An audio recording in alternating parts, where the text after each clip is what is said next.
नमस्कार। मुंबई से फिर एक बार आपके सामने मैं हूं, आपका अपना रविंद्र जैन 07 चैनल से। भारत में दो ही चीज़ है 1947 के बाद से अभी तक जिसका अंत होना निश्चित है, लेकिन क्या वजह है इसका अंत नहीं हुआ? एक तो भ्रष्टाचार, दूसरा आतंकवाद। और देशों की अगर बात करते हैं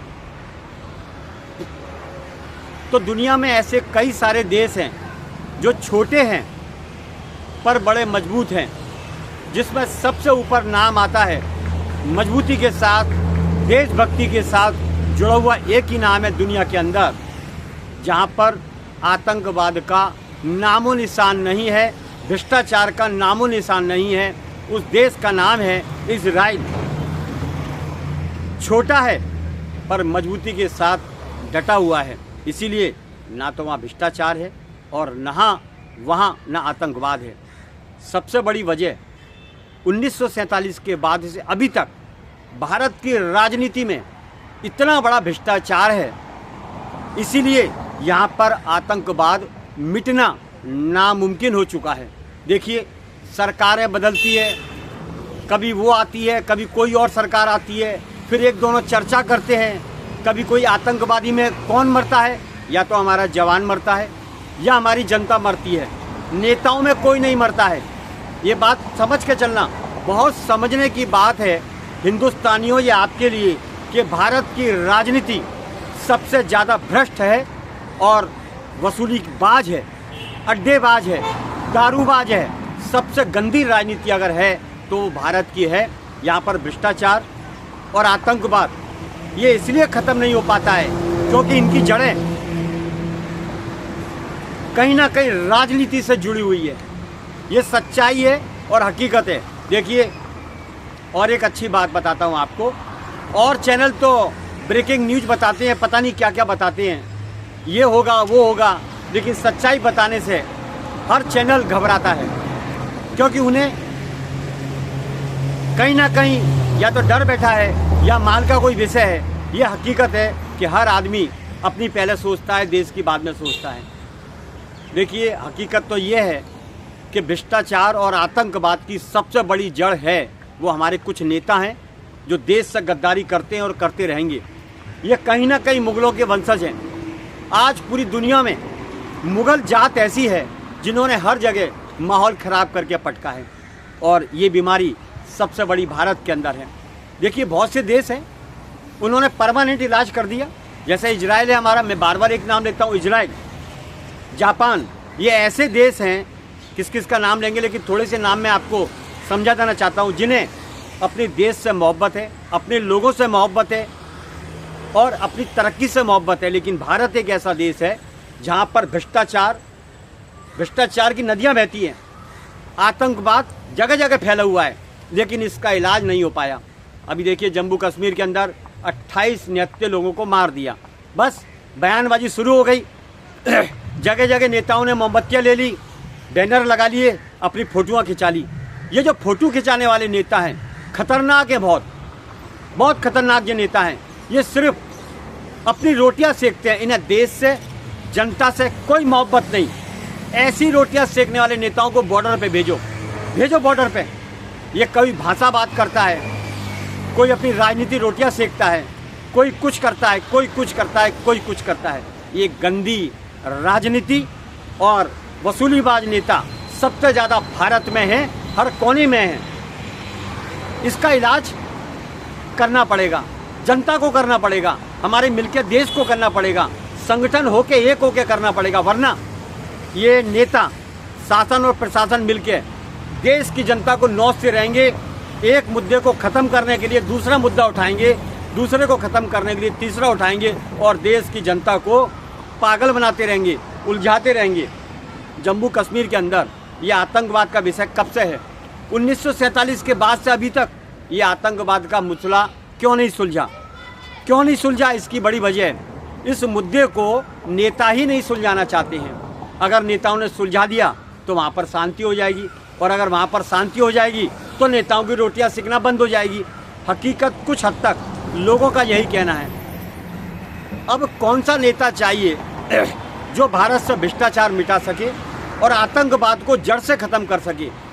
तो पूरे भारत के अंदर बच्चे बच्चे का एक ही कहना है, बड़ा हो बच्चा हो बूढ़ा हो, सबका एक ही कहना है कि भारत से भ्रष्टाचार और आतंकवाद मिटाने के लिए योगी आदित्यनाथ लाओ और भारत से भ्रष्टाचार मिटाओ, आतंकवाद मिटाओ, वसूली मिटाओ, ड्रग्स माफिया मिटाओ। हर प्रकार के माफियाओं का खात्मा करने के लिए ये एक ऐसी ताकत है योगी आदित्यनाथ, ये एक ऐसा परमाणु बम है योगी आदित्यनाथ, ये एक ऐसा एटम बम है योगी आदित्यनाथ जो देश हित में काम करता है, जनता के हित में काम करता है, अपने देश को विश्व गुरु बनाने में काम करता है, अपने देश को हिंदू राष्ट्र बनाने में काम करता है। ऐसा दमदार, असरदार, भव्य, दिव्य, शक्तिमान नेता है योगी आदित्यनाथ। इनको लाना चाहिए, इनके हाथ में पूरे देश की डोर थमा देना चाहिए,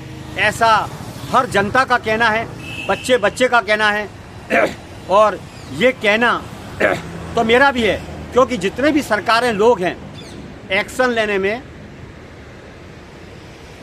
टाइम बर्बाद करते हैं, बातें करते हैं, दिखावा करते हैं, लेकिन एक्शन नहीं लेते हैं। इस मामले में योगी आदित्यनाथ इजराइल की स्टाइल पर काम करते हैं, ठोको, तारीख नहीं फैसला कर दो। इन्हें कहते हैं शासन, सत्ता, समझदारी। शासन कैसे किया जाए, समझदारी से शासन कैसे किया जाए, उस पर कैसे बैठा जाए, कैसे पूरा कंट्रोल किया जाए। जैसे घुड़सवारी होती है, घोड़े को कंट्रोल जिसने कर लिया, घोड़ा काबू में हो जाता है, उसे कहीं भी ले जा सकता है, वो घोड़े को कहीं भी घुमा सकता है। इसीलिए शासन की चाबी कुशासन लोगों के हाथ में नहीं देनी चाहिए, इन भ्रष्टाचारियों को नहीं देनी चाहिए। शासन में तो वो लोग होने चाहिए, सत्ता पर ऐसे लोग बैठना चाहिए जैसे योगी आदित्यनाथ। पूरे भारत में एक योगी आदित्यनाथ दिखाई देता है, जहां देखो वो चेहरा योगी आदित्यनाथ का दिखाई देता है। कहीं भी आतंकवाद होता है तो योगी आदित्यनाथ याद आते हैं, कहीं भी भ्रष्टाचार होता है योगी आदित्यनाथ याद आते हैं कि काश योगी आदित्यनाथ होते तो यहाँ भ्रष्टाचार नहीं होता, काश योगी आदित्यनाथ जम्मू कश्मीर में होते तो ऐसा आतंकवाद नहीं होता। सब जगह यही बात है। मैं मुंबई में हूँ, मुंबई हाईकोर्ट के सामने हूँ, यहाँ भी यही चर्चा चलती है कि महाराष्ट्र में अगर योगी आदित्यनाथ होते तो ना तो भ्रष्टाचार होता, ना 26/11 होता, ना माफियाओं का अड्डा होता, ना फेरी वालों का अड्डा होता। जितने भी फेरी वालों को बैठाया जा रहा है ये शासन प्रशासन के लोग, जिसमें गंदगी है, बीएमसी कर्मचारी से लेकर अधिकारी तक, अगर इनकी जांच की जाए अरबोंपति हैं ये कर्मचारी, जिन्हें छोटा बोला जाता है, जिन्हें गरीब बोला जाता है, ऊपर से नीचे तक मिल के खाते हैं। बहुत दौलत लूटी है इन्होंने देश से, अपने महाराष्ट्र से, अपने मुंबई से। आम आदमियों को हैरान करने का इनका एजेंडा है। हर जगह फेरी वालों का अड्डा बना दिया है इन लोगों ने। मिली भगत कार्रवाई तो दिखावे की होती है, माल तो मोटा इन्हीं से खाते हैं, बुलबुल को नचाते हैं, 300 रुपये पर फेरी वाले सब मिलके बांट के खा जाते हैं।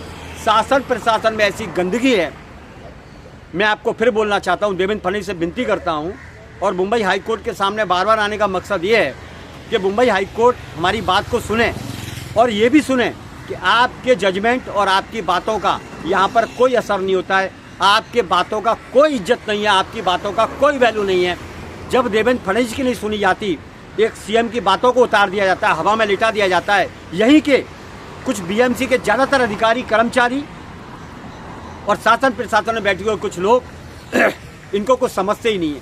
फेरी वालों का अड्डा चारों तरफ बन चुका है, कार्रवाई होती है, फिर फ़ोन कर देते हैं, फिर बैठा देते हैं। ये लोग शामिल हैं, इनकी जांच करी जाए। और सबसे बड़ी बात, अगर मुंबई को स्वर्ग बनाना है, मुंबई को स्विट्जरलैंड, लंदन बनाना है, तो बीएमसी को आप टाटा को सौंप दीजिए। देखिए, पूरे मुंबई का मेरा दावा है भ्रष्टाचार जड़ से ख़त्म हो जाएगा, वसूली बंद हो जाएगी और सड़कें ऐसी हो जाएंगी कि लोग सड़कों पे बैठेंगे, इतनी खूबसूरत हो जाएगी। पूरा माहौल, फुटपाथ खराब, फुटपाथ पे अवैध कब्जे, रोड पे अवैध कब्जे, या तो रोडें बेची जाती है, कालाबाजारी, बुलेश्वर, नल बाजार, भिंडी बाजार, फुटपाथ बेच दिए जाते हैं। क्यों, कैसे? आप गलत स्कूटर पार कर दो, सूंघता हुआ आ जाएगा, ट्रैफिक वाला सूंघता हुआ आ जाएगा, चार्ज मार देगा। लेकिन ये ट्रैफिक वाले भी अपना टारगेट पूरा करने में लगे हुए हैं, क्योंकि इन्हें सबको करोड़पति अरबपति बनना है लूट के। बेकायदे से काम करते हैं, कायदा इनके खून में है ही नहीं। ज़्यादातर 99% शासन प्रशासन में जो भ्रष्टाचार जब तक बंद नहीं होगा, ये मुंबई करप्शन का अड्डा, भ्रष्टाचार का अड्डा, माफियाओं का अड्डा बनता चला जाएगा। इसका कोई इलाज नहीं। इसका एक ही इलाज है, सबसे पहले बीएमसी को टाटा के हाथ में सौंप दिया जाए, क्योंकि यहाँ के लोग काम नहीं करते, साइन करके चले जाते हैं, बुलबुल नचाते हैं, मौज करते हैं, वसूली में अपना टाइम पूरा करते हैं। टारगेट पूरा करना है, ये मिशन टारगेट। कितना शर्म का विषय है हमारे भारत के लिए। आतंकवाद और भ्रष्टाचार, ये 1947 के बाद से जो बीमारी चली आ रही है, किसी भी नेता में दम नहीं है जो इन दोनों को ख़त्म कर सके। लेकिन एक नेता में दम है, वो सनातनी है, योगी आदित्यनाथ। वो भगवाधारी है, योगी आदित्यनाथ। वो दमदार असरदार जोरदार सरदार, हिंदुत्व का रक्षक योगी आदित्यनाथ। क्यों नहीं बोलेंगे? बोलेंगे, शेर को शेर बोलेंगे, शेर को शेर ही बोलेंगे। इसलिए भारत का एक अकोला, भारत का इकलौता शेर योगी आदित्यनाथ, भारत का भगवाधारी सनातनी योगी आदित्यनाथ, जो इजराइल की तर्ज पर भ्रष्टाचार को मिटाता है, आतंकवाद को मिटाता है। लाइए, पूरी जनता से मैं आह्वान करता हूँ, पूरी देश की जनता से एक हो जाइए, एक ही आवाज़ लिटाइए, एक ही आवाज़ में बार बार मुद्दा उठाइए। आतंकवाद को मिटाना है, भ्रष्टाचार को ख़त्म करना है जड़ से, तो योगी आदित्यनाथ लाइए। अपने भारत को सांस्कृतिक संस्कारों का गढ़ बनाइए। ये दिव्य और भव्य भारत है, यहाँ पर भ्रष्टाचार और आतंकवाद, बेगुनाहों की हत्याएं की जाती है। इसमें राजनीतिक षड्यंत्र बहुत जोरदार तरीके से फंसा हुआ है। इसलिए ना तो भ्रष्टाचार खत्म होगा, ना आतंकवाद खत्म होगा। अगर आतंकवाद खत्म करना है जड़ से, भ्रष्टाचार मिटाना है गढ़ से, तो योगी लाओ। संपूर्ण भारत की डोर योगी आदित्यनाथ के हाथ में समा दीजिए। भ्रष्टाचार और आतंकवाद जड़ से खत्म हो जाएगा। इन्हीं उम्मीदों के साथ फिर विनती करता हूँ देवेंद्र फडणवीस से, शासन प्रशासन पर आप सख्त एक्शन लीजिए। फेरी वालों का अड्डा बना दिया है इस मुंबई को, और इनमें मुगलों की पूरी औलादें शामिल हैं, ये बात समझ के चलिए। और उसमें बीएमसी शासन प्रशासन वसूली खाते हैं, इनके कर्मचारी बहुत बड़ी गंदगी फैला के रखी है और पूरे बम्बई का नाम खराब करते हैं, आपका नाम खराब करते हैं, कोर्ट का बहुत बड़ा अनादर करते हैं। संभालिए, दे दीजिए बीएमसी को, टाटा को सौंप दीजिए, देखिए बम्बई स्वर्ग हो जाएगा। इन्हीं उम्मीदों के साथ अपना वक्तव्य समाप्त करता हूँ। भारत विश्व विजेता बने, विश्व गुरु बने, इन्हीं उम्मीदों के साथ योगी लाओ, भारत बचाओ। नमस्कार, जय हिंद। फिर आऊँगा नए विषय के साथ। आपका अपना रविंद्र जैन 07 चैनल।